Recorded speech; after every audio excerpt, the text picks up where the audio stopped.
इस वीडियो में हम डिस्कस करेंगे एग्जामिनेशन पॉइंट ऑफ व्यू से 3 मोस्ट इम्पॉर्टेंट टॉपिक्स जो है common ion effect, buffer solution and solubility product. One by one हम इन टॉपिक्स को डिटेल में डिस्कस करेंगे। चलिए वीडियो शुरू करते हैं।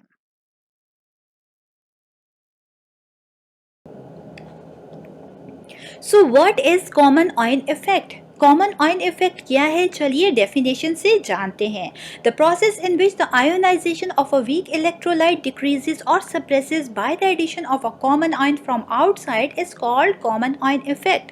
फ्रेंड्स, कॉमन ऑयल इफेक्ट वो प्रोसेस है कि जिसके जरिए वीक इलेक्ट्रोलाइट की आयोनाइजेशन को और भी डिक्रीज कर दिया जाता है कि जब उसमें कॉमन ऑयल वाला स्ट्रॉन्ग इलेक्ट्रोलाइट ऐड किया जाता है। इस प्रोसेस को कॉमन ऑयल इफेक्ट कहते हैं। चलिए जानते हैं इसे हम इस डायग्राम के जरिए। सपोज करें हमारे पास यहाँ बीकर में पानी है और इस पानी में हम वीक इलेक्ट्रोलाइट ऐड करते हैं। याद रखें कि वीक इलेक्ट्रोलाइट वो इलेक्ट्रोलाइट होता है जो कि कंप्लीटली डिसोसिएट नहीं होता आयंस में। अब इसमें हम जब स्ट्रॉन्ग इलेक्ट्रोलाइट डालेंगे, लेकिन याद रखें कि ये स्ट्रॉन्ग इलेक्ट्रोलाइट में कॉमन आयन होने चाहिए जो कि वीक इलेक्ट्रोलाइट में भी मौजूद हों। ठीक है, स्ट्रॉन्ग इलेक्ट्रोलाइट याद रखें कि वो इलेक्ट्रोलाइट होता है जो कि कंप्लीटली डिसोसिएट हो जाता है आयंस में। अब जैसे ही हम वीक इलेक्ट्रोलाइट में स्ट्रॉन्ग इलेक्ट्रोलाइट डालेंगे और दोनों में कॉमन आयन मौजूद होंगे फ्रेंड्स, तो इस केस में हमारे पास जो कंसंट्रेशन होगी, आप देख सकते हैं कि पॉजिटिव आयंस की कंसंट्रेशन काफ़ी ज़्यादा इंक्रीज हो गई कॉमन आयंस होने की वजह से। तो अब यहाँ पर क्या होगा? इस कॉमन ऑयल इफेक्ट की वजह से फ्रेंड्स हम जानते हैं, हमने ऑलरेडी ये स्टडी किया है ली चैटलियर्स प्रिंसिपल में, कि जब कभी हमारे पास सिस्टम इक्विलिब्रियम में मौजूद हो और उसे डिस्टर्ब किया जाए तो सिस्टम उस डायरेक्शन में मूव करेगा कि जहाँ पर वो चेंज के इफेक्ट को कैंसिल कर सके और दोबारा से इक्विलिब्रियम को स्टैब्लिश कर सके। यहाँ पर भी कुछ इसी तरीके से हो रहा है कॉमन ऑयल इफेक्ट में, क्योंकि कंसंट्रेशन पॉजिटिव ऑयल्स की काफ़ी ज़्यादा इंक्रीज हो गई है फ्रेंड्स। तो इस केस में हमारे पास जो फर्स्ट रिएक्शन होगा वीक इलेक्ट्रोलाइट वाला, तो ये क्या होगा? कंसंट्रेशन पॉजिटिव ऑयल्स की इंक्रीज होने की वजह से फ्रेंड्स आप यहाँ देख सकते हैं कि ये सिस्टम मूव करेगा टुवर्ड्स लेफ्ट की तरफ, ताकि ये इस इफेक्ट को कैंसल आउट कर सके और दोबारा से इक्विलिब्रियम को स्टैब्लिश कर सके। तो फ्रेंड्स, कॉमन ऑयल इफेक्ट की में हमारे पास ली चैटलियर्स प्रिंसिपल के मुताबिक क्या होगा कि जो वीक इलेक्ट्रोलाइट होगी उसकी आयनाइजेशन और भी ज़्यादा कम हो जाएगी और वो प्रेसिपिटेट आउट हो जाएगा, जबकि स्ट्रॉन्ग इलेक्ट्रोलाइट जो है वो कंप्लीटली डिसॉल्व हो जाएगा या डिसोसिएट हो जाएगा।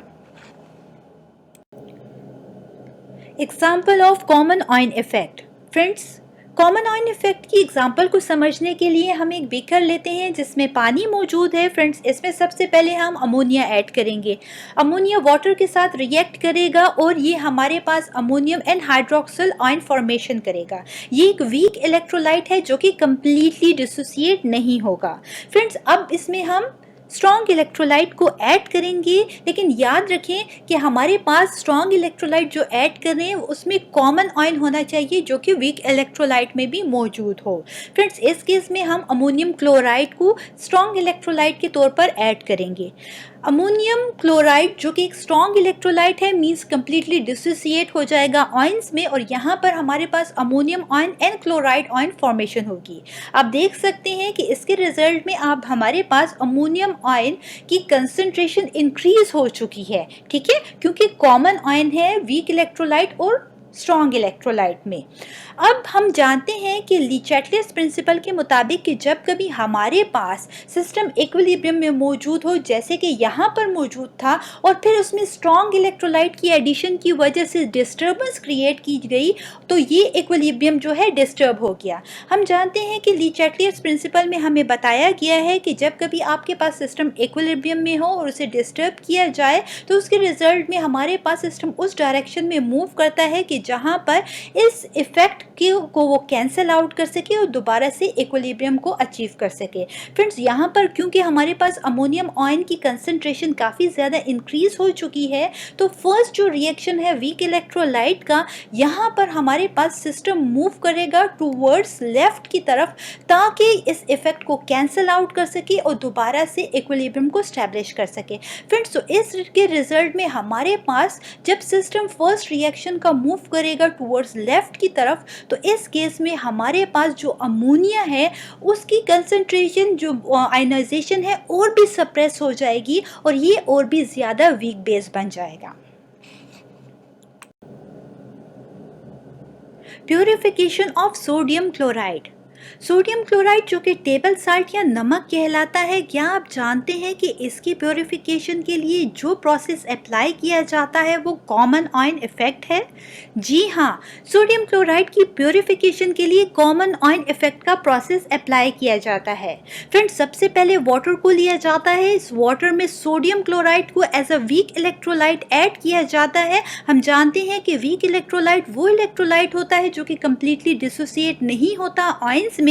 फ्रेंड्स, अब इस सोडियम क्लोराइड में स्ट्रॉन्ग इलेक्ट्रोलाइट को ऐड किया जाता है और हम जानते हैं कि ऐसा स्ट्रॉन्ग इलेक्ट्रोलाइट ऐड किया जाता है कि जिसमें कॉमन आयन होना चाहिए जो कि वीक इलेक्ट्रोलाइट में मौजूद है। इस केस में HCl गैस को as a strong electrolyte add किया जाता है। स्ट्रॉन्ग इलेक्ट्रोलाइट वो इलेक्ट्रोलाइट होते हैं जो कि कंप्लीटली डिसोसिएट हो जाते हैं आयंस में। यही वजह है कि HCl गैस यहाँ पर कंप्लीटली आयोनाइज हो जाते हैं hydrogen ions and chloride ions में। इसके केस में क्या होता है कि हमारे पास कॉमन आयन इफेक्ट की वजह से क्लोराइड आयंस की आप देख सकते हैं कि इसकी कंसंट्रेशन इंक्रीज हो जाती है और हम जानते हैं कि यहाँ पर कंसंट्रेशन इंक्रीज हो जाने की वजह से इक्विलिब्रियम डिस्टर्ब हो जाता है। और according to the Le Chatelier's principle कि जब कभी एक सिस्टम इक्विलिब्रियम में मौजूद हो और उसकी कंसंट्रेशन की वजह से या किसी दूसरी कंडीशन की वजह से इक्विलिब्रियम डिस्टर्ब हो जाए, तो सिस्टम मूव करता है उस डायरेक्शन में कि जहाँ पर इस इफेक्ट को कैंसल आउट कर सके, डिस्टर्बेंस के इफेक्ट को, और दोबारा से इक्विलिब्रियम को स्टैब्लिश कर सके। फ्रेंड्स, इस केस में हमारे पास जो फर्स्ट रिएक्शन है वीक इलेक्ट्रोलाइट का, यहाँ पर क्योंकि क्लोराइड आयन की कंसंट्रेशन इंक्रीज हो गई स्ट्रॉन्ग इलेक्ट्रोलाइट की एडिशन की वजह से, यही वजह है कि फर्स्ट रिएक्शन जो है यहाँ पर सिस्टम मूव करेगा किस डायरेक्शन में, टूवर्ड्स लेफ्ट। फर्स्ट रिएक्शन में हमारे पास क्लोराइड आयंस की कंसंट्रेशन इंक्रीज हो गई, यही वजह है कि ये मूव करेगा टूवर्ड्स लेफ्ट की तरफ ताकि ये जो चेंज है, डिस्टर्बेंस की वजह से जो चेंज आया, इसके इफेक्ट को कैंसल आउट कर सके और दोबारा से इक्विलिब्रियम को स्टैब्लिश कर सके। फ्रेंड्स, तो इसके रिजल्ट में हमारे पास जो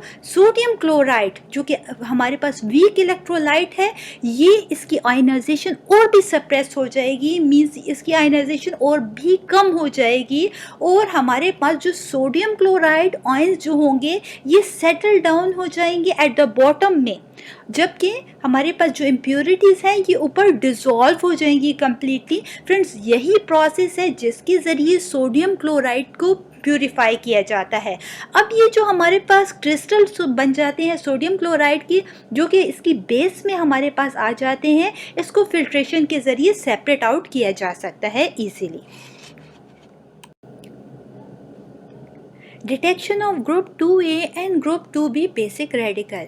जी हाँ फ्रेंड्स, कॉमन आयन इफेक्ट के ज़रिए group 2A and group 2B के बेसिक रेडिकल्स को भी डिटेक्ट किया जाता है। हमारे पास सॉल्ट सॉल्यूशन जिसमें डाइल्यूट HCl को ऐड किया जाता है, क्योंकि हम जानते हैं कि HCl एक स्ट्रॉन्ग इलेक्ट्रोलाइट है जो कि कम्प्लीटली डिसोसिएट हो जाता है हाइड्रोजन एंड क्लोराइड आयंस में। जैसे ही इससे H2S को पास किया जाता है तो H2S वीक इलेक्ट्रोलाइट है एज कम्पेयर टू HCl के मुकाबले में।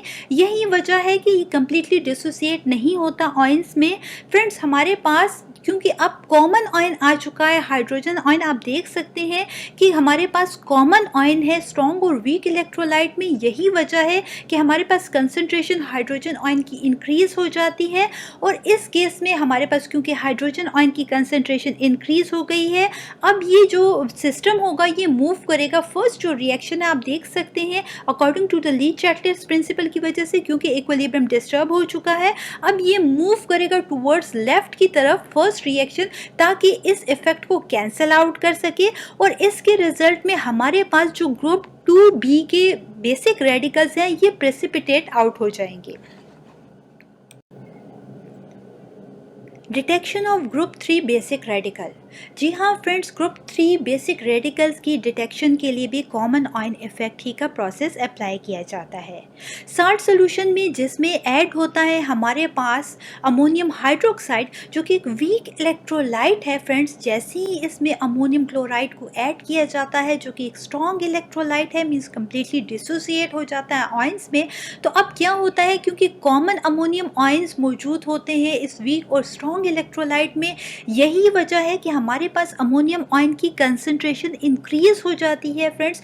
और जैसे ही अमोनियम आयन की कंसंट्रेशन इंक्रीज हो जाती है कॉमन आयन होने की वजह से, तो हम जानते हैं कि जो इक्विलिब्रियम है वो डिस्टर्ब हो जाता है। और इस केस में according to the Le Chatelier's principle हमारे पास क्या होगा कि ये सिस्टम उस डायरेक्शन में मूव करेगा जहां पर ये चेंज के इफेक्ट को कैंसिल आउट कर सके और दोबारा से इक्विलिब्रियम को अचीव कर सके। तो हमारे पास जो वीक इलेक्ट्रोलाइट का फर्स्ट रिएक्शन है यहाँ ये मूव करेगा टूवर्ड्स लेफ्ट की तरफ ताकि इस इफेक्ट को कैंसिल आउट कर सके। और फ्रेंड्स ग्रुप 3 के जो बेसिक रेडिकल्स होंगे वो प्रेसिपिटेट आउट हो जाएंगे इस केस में।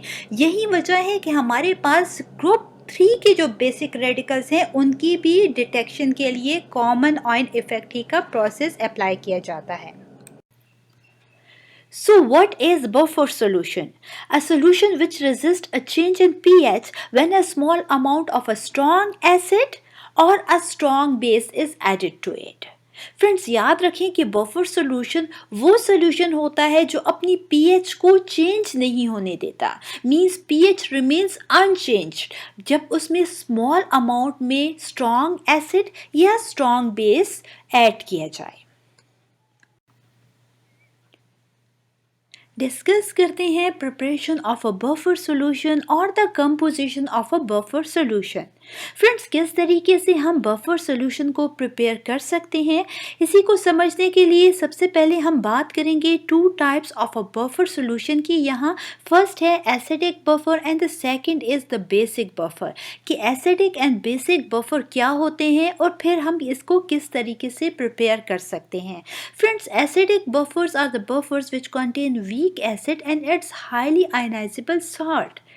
एसिडिक बफर को प्रिपेयर करने के लिए हम वीक एसिड को लेते हैं और उसी का हाईली आयनाइजेबल साल्ट लेते हैं। ठीक है, हाईली आयनाइजेबल साल्ट क्या होगा कि साल्ट जो कि वीक एसिड और स्ट्रॉन्ग बेस से मिलकर बनता है उसे हम हाईली आयनाइजेबल साल्ट कहते हैं in case of acidic buffer के केस में। याद रखिए कि एसिडिक बफर की pH हमेशा बिलो 7 होगी। अगर हम बात करें example of the acidic buffer की तो वो है हमारे पास एसीटेट बफर। एसीटेट बफर आप देख सकते हैं कि इसे हम किस तरीके से बनाते हैं। एग्जाम्पल में हमारे पास आप देख सकते हैं कि एसिटिक एसिड है एंड सोडियम एसीटेट। यही एसीटेट बफर कहलाता है जब हम एसिटिक एसिड जो कि एक वीक एसिड है इसको कंबाइन कर देते हैं सोडियम एसीटेट के साथ जो कि हमारे पास इसी का हाईली आयनाइजेबल साल्ट है। तो इन दोनों की कम्बिनेशन से हमारे पास एसिडिक बफर प्रिपेयर हो जाता है। ठीक है, बात करते हैं बेसिक बफर की। So the basic buffer is a buffer which contain weak base and its highly ionisable salt. Basic buffer वो बफर होता है जिसमें हमारे पास वीक बेस होता है और उसी का हाईली आयनाइजेबल साल्ट होता है। ठीक है फ्रेंड्स, तो ये बफर बेसिक बफर कहलाता है। याद रखें कि बेसिक बफर की pH हमेशा अबव 7 होगी। हमारे पास बेसिक बफर की एग्जाम्पल है वो है ammonium hydroxide plus ammonium chloride. यहाँ पर अमोनियम हाइड्रोक्साइड जो है ये एक वीक बेस है और अमोनियम क्लोराइड इसी का हाईली आयनाइजेबल साल्ट है। इन दोनों को जब कंबाइन करेंगे तो एज अ रिजल्ट हमारे पास बेसिक बफर जो होगा प्रिपेयर हो जाएगा। सो what is buffer action? Buffer action क्या है?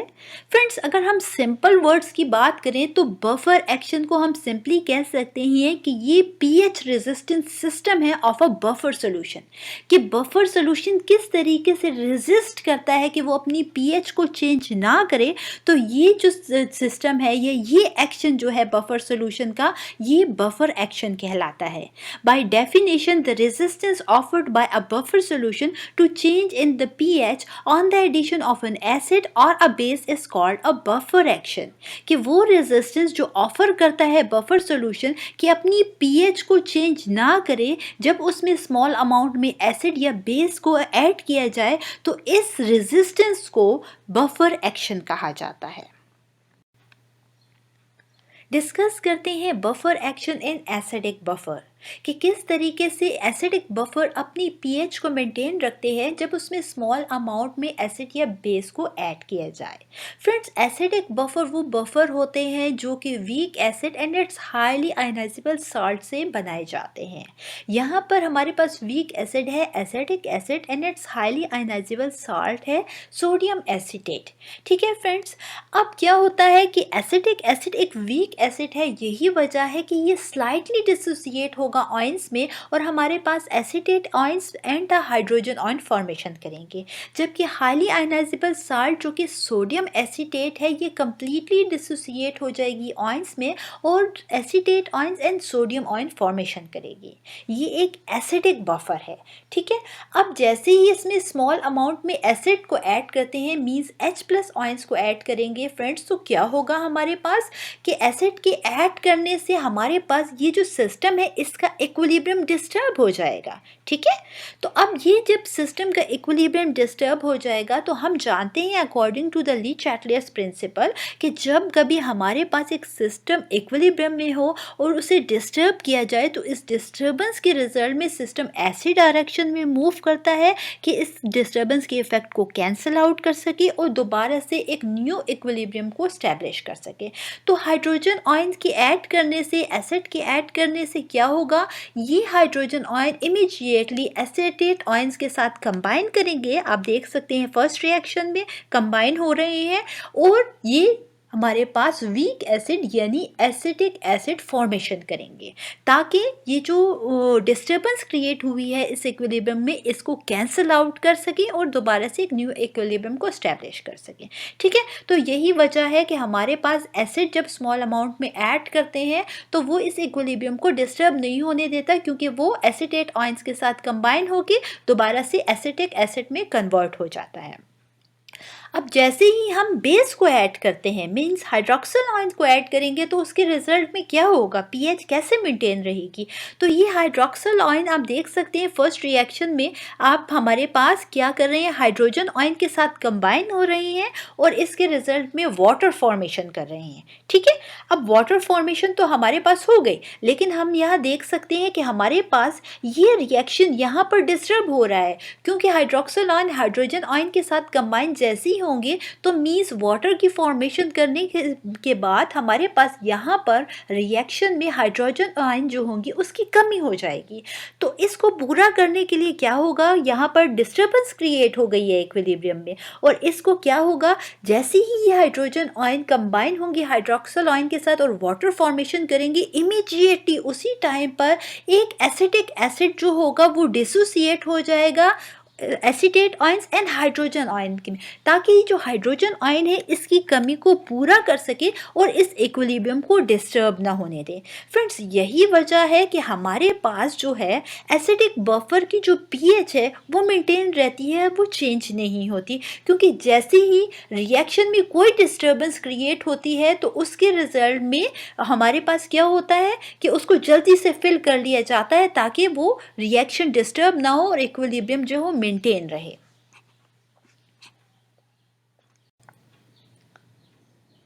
डिस्कस करते हैं buffer action in the basic buffer. किस तरीके से बेसिक बफर्स अपनी पीएच को मेंटेन रखते हैं जब उसमें स्मॉल अमाउंट में एसिड या बेस को ऐड किया जाए। फ्रेंड्स, बेसिक बफर को बनाने के लिए हमें weak base and its highly ionisable salt की ज़रूरत है। यहाँ पर हमने अमोनियम हाइड्रोक्साइड को as a weak base and its highly ionisable salt हमने लिया है अमोनियम क्लोराइड को। ठीक है, वीक बेस जो होते हैं हम जानते हैं कि स्लाइटली डिसोसिएट होते हैं आयंस में। यही वजह है कि अमोनियम हाइड्रोक्साइड स्लाइटली डिसोसिएट होगी ammonium ions and the hydroxyl ions में, जबकि हमारे पास जो साल्ट है अमोनियम क्लोराइड ये कंप्लीटली डिसोसिएट हो जाएगी ammonium ions and the chloride ions में। फ्रेंड्स, हमारे पास ये बेसिक बफर प्रिपेयर हो चुका है और जैसे ही हम इसमें स्मॉल अमाउंट में एसिड को मींस H+ आयंस को ऐड करेंगे तो फ्रेंड्स इसके रिजल्ट में हमारे पास यहाँ पर जो सिस्टम है ये इक्विलिब्रियम में है और वो डिस्टर्ब हो जाएगा। और हम जानते हैं अकॉर्डिंग टू द ली-चाटलियस प्रिंसिपल कि हमारे पास जब कभी सिस्टम इक्विलिब्रियम में हो और उसे डिस्टर्ब किया जाए तो इस डिस्टर्बेंस के रिजल्ट में सिस्टम ऐसी डायरेक्शन में मूव करता है कि इस डिस्टर्बेंस की इफेक्ट को कैंसिल आउट कर सके और दोबारा से इक्विलिब्रियम को स्टैब्लिश कर सके। अब जैसे ही H+ आयंस इसमें हम ऐड करेंगे फ्रेंड्स तो इसके रिजल्ट में ये कंबाइन हो जाएगा हाइड्रोक्सिल आयंस के साथ फर्स्ट रिएक्शन में आप देख सकते हैं और वाटर फॉर्मेशन करेगा। अब हाइड्रोक्सिल आयन यहाँ पर कम हो जाएंगे। ठीक है, तो अब सिस्टम किस डायरेक्शन में मूव करेगा? जहाँ पर हमारे पास जो है कंसंट्रेशन कम हो गई है, हाइड्रोक्सिल आयन जो होंगे कम हो जाएंगे क्योंकि वाटर फॉर्मेशन में वो यूज़ हो गए हैं। यही वजह है कि इमीडिएटली उसी टाइम पर अमोनियम हाइड्रोक्साइड का एक मॉलिक्यूल जो होगा वो डिसोसिएट हो जाएगा ammonium ions and hydroxyl ion में, ताकि ये जो इक्विलिब्रियम डिस्टर्ब हुआ है इसके इफेक्ट को कैंसिल आउट कर सके और दोबारा से एक न्यू इक्विलिब्रियम को स्टैब्लिश कर सके। ठीक है फ्रेंड्स, यही वजह है कि एसिड के ऐड करने से हमारे पास बेसिक बफर पर कोई इफेक्ट नहीं हुआ, क्योंकि जैसे ही हाइड्रोक्सिल आयन यहाँ से यूज़ हुआ उसी वक्त एक अमोनियम हाइड्रोक्साइड का मॉलिक्यूल जो है वो डिसोसिएट हो गया ammonium ion and hydroxyl ion में। अब जब हम इसमें बेस ऐड करेंगे तो उसके रिजल्ट में क्या होगा? फ्रेंड्स, आप देख सकते हैं कि एडिंग बेस हाइड्रोक्सिल आयन, ठीक, हम हाइड्रोक्सिल आयन को ऐड करते हैं यानी बेस को ऐड करते हैं तो उसके रिजल्ट में भी इक्विलिब्रियम डिस्टर्ब होगा और वो ये जो हाइड्रोक्सिल आयन होंगे ये कंबाइन हो जाएंगे अमोनियम आयंस के साथ। तो अमोनियम आयंस के साथ कंबाइन होंगे तो आप देख सकते हैं कि यहाँ पर हमारे पास डिस्टर्बेंस क्रिएट हो जाएगी इक्विलिब्रियम में। तो जैसे ही हमारे पास ये डिस्टर्बेंस इस साइड पर मीन्स राइट साइड पर क्रिएट हुई है तो क्या करेगा, ये हाइड्रोक्सिल आयन जो है अमोनियम आयंस के साथ रिएक्ट करेगा, कंबाइन होगा और जल्दी से ये क्या हो जाएगा, ये रिवर्स डायरेक्शन में मूव करेगा, मींस अमोनियम हाइड्रोक्साइड फॉर्मेशन करेगा जो कि एक वीक बेस है।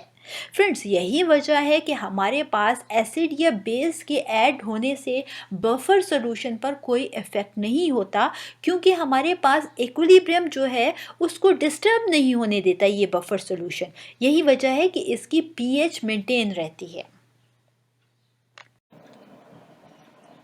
What is solubility product constant?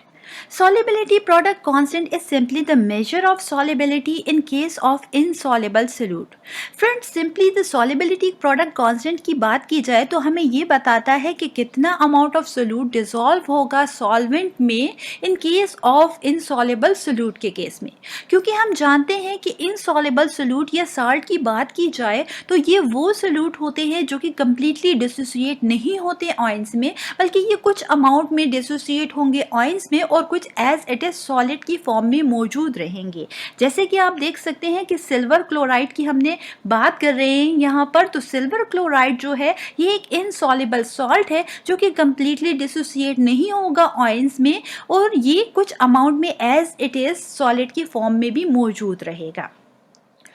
यही वजह है कि सॉल्युबिलिटी प्रोडक्ट कांस्टेंट का टर्म हम सिर्फ और सिर्फ इनसॉल्युबल सॉल्ट्स के लिए यूज़ करते हैं। जबकि दूसरी तरफ अगर बात की जाए कि सॉल्युबल सॉल्यूट की, कि उसके लिए सॉल्युबिलिटी प्रोडक्ट कांस्टेंट का टर्म क्यों नहीं यूज़ किया जाता, क्योंकि सॉल्युबिलिटी प्रोडक्ट कांस्टेंट जो है ये हमें बताता है कि कितना अमाउंट ऑफ सॉल्यूट डिसोसिएट होगा ऑयल्स में, और हम ये जानते हैं कि सॉल्युबल सॉल्ट्स या सॉल्युबल सॉल्यूट जो होते हैं वो कम्प्लीटली डिसोसिएट हो जाते हैं ऑयल्स में। यही वजह है कि इसके लिए हम सॉल्युबिलिटी प्रोडक्ट कांस्टेंट का टर्म अप्लाई नहीं करते। फ्रेंड्स, अगर प्रॉपर डेफिनेशन की बात की जाए तो solubility product constant is the product of the equilibrium concentrations of the positive and negative ions in a saturated solution of dissolved salt is called the solubility product constant.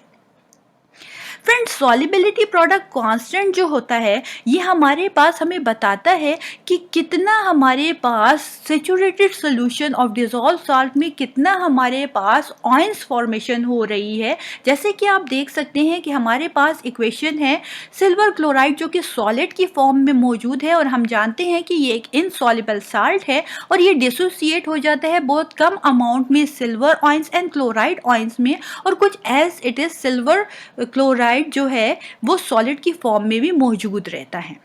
Friends, जैसे ही हम silver chloride को, जो कि एक insoluble salt है, इसको water में add करते हैं तो हमारे पास ये कुछ अमाउंट में सिल्वर और क्लोराइड आयंस में कन्वर्ट हो जाएगा, और कुछ एज इट इज हमारे पास सिल्वर क्लोराइड जो होगा सॉलिड की फॉर्म में मौजूद रहेगा।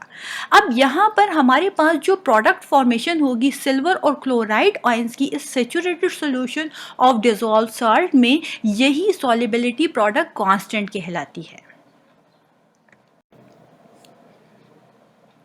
सॉल्युबिलिटी प्रोडक्ट को बेहतर तौर पर अंडरस्टैंड करने के लिए हम यहाँ पर बीकर में वाटर को एज अ सॉल्वेंट लेंगे और इसमें सिल्वर क्लोराइड को as an insoluble solute add करते हैं।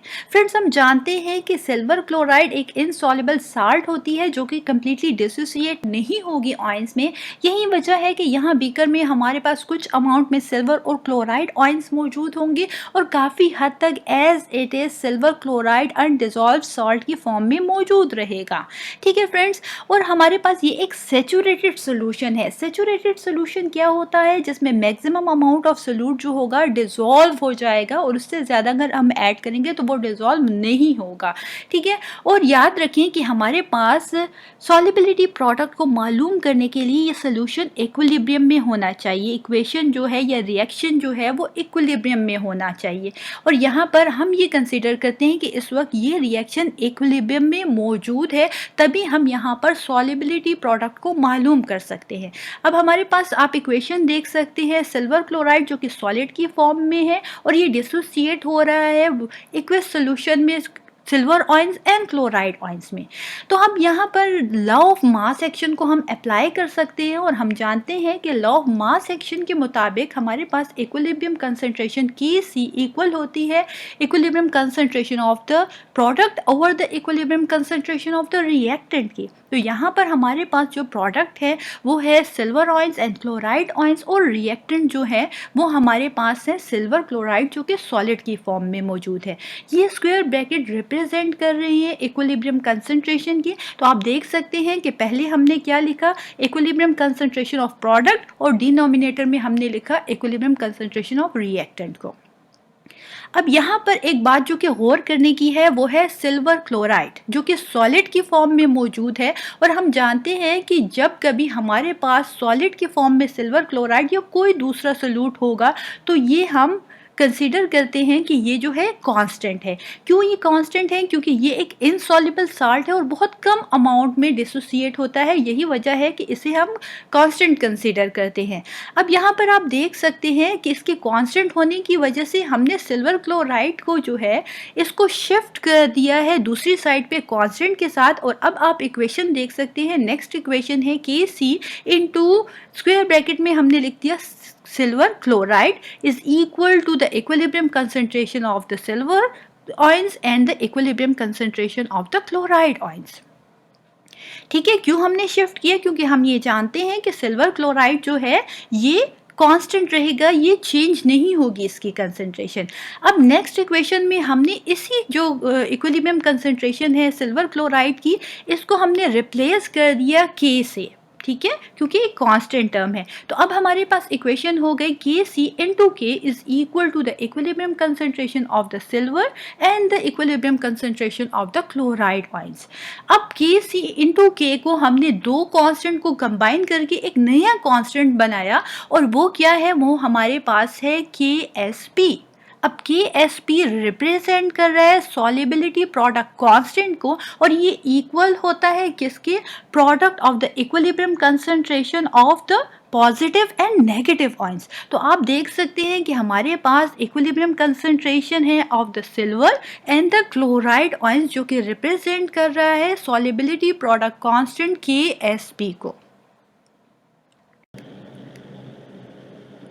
सुपर एनिमेटेड केमिस्ट्री वीडियोस देखने के लिए विजिट करें डिजिटल केमिस्ट्री यूट्यूब चैनल पर। लिंक डिस्क्रिप्शन बॉक्स में मौजूद हैं और साथ ही हमें अपनी राय से ज़रूर आगाह कीजिएगा कि आपको हमारी वीडियोस कैसी लगती हैं।